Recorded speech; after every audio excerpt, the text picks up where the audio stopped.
ముందు శ్రీనివాసరావు గారు, చంద్రబాబు నాయుడు గారిని నీకు ఇదే చివరి టర్ము అని రిపీటెడ్గా అంటున్నాడు ఆయన. ఇవాళ ఇంకొంచెం నాస్టీగా, డట్టీగా అగ్లీగా అన్న మాటలు అవి. ఒక ముఖ్యమంత్రిగా చేసిన వ్యక్తి ఇంకొక సీనియర్ ముఖ్యమంత్రిని అలా అనడం ఎంతవరకు కరెక్ట్? అంటే పిదప కాలం పిదప బుద్ధులు.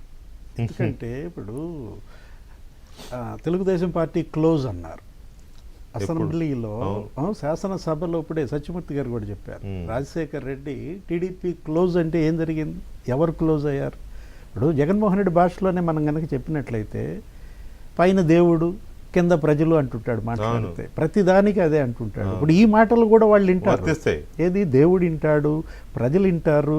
ఇంత జరిగినా కూడా అతనిలో పరివర్తన లేకపోవటం, కనీసం పశ్చాత్తాపం రాకపోవటం, ఎందుకు దూరం అయ్యాను నేను ప్రజలకి అనేటటువంటిది అసలు ఏమీ లేకుండా అసలు ఆ అక్కసేంటి, అక్కసు వెలుబుచ్చారు అని మనం రాస్తాం మామూలుగా జర్నలిజంలో, ప్రింట్ మీడియాలో రాసేటప్పుడు. అక్కసు మొత్తం కక్కేశాడు అంటాం. అసలు చూసారా ఎంత కక్కాడో? ఇది అక్కసు కూడా కాదు, కక్కసు. కక్కసు. అరే అసలు ఎందుకు చంద్రబాబు అంటే నీకు అంత అక్కసు? కనీసం వయసుకి నువ్వు గౌరవం ఇవ్వాలి. వాడు వీడు అన్నాడు. ఏది బీటెక్ రవిని ఐఏఎస్, ఏది ఐపీఎస్, సీనియర్ ఐపీఎస్ ని ఉద్దేశించి వాడు అంటాడు, లేకపోతే మాణిక్యం ఠాగూర్ని ఉద్దేశించి వీడు అంటాడు. అంటే అసలు ఎంతగా అతనికి ఫ్రస్ట్రేషన్ పీక్ వెళ్ళిపోయిందో అక్కడే కనపడుతుంది. అంటే ఏంటి, జెడ్పీటీసీలో ఇప్పుడు నీకు ఓటేయకపోతే అంటే ఇప్పుడు వచ్చినటువంటి బై ఎలక్షన్, రేపు రాబోయే అసెంబ్లీ బై ఎలక్షన్కి ఒకవేళ పులివెందుల అసెంబ్లీలో కూడా నేను ఓడిపోతానన్నా?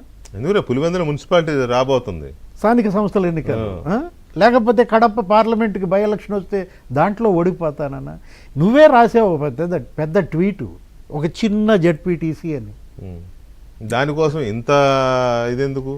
అంటే ఇప్పుడు అతను ఎవరిని అవమానిస్తున్నాడు, ఎవరిని అతను ఆ బ్లేమ్ చేస్తున్నాడో నాకైతే అర్థం కావట్లా. అసలు ఎందుకు ప్రెస్ మీట్ పెట్టాడు? పోనీ రాజకీయంగా విమర్శలు చేస్తున్నారు, ఉంటాయి, రాజకీయాలు ఇలాగే ఉంటాయి, పైగా పులివెందులు లాంటి నియోజకవర్గం ప్రాంతంలో అనుకుంటే విమర్శించుకో.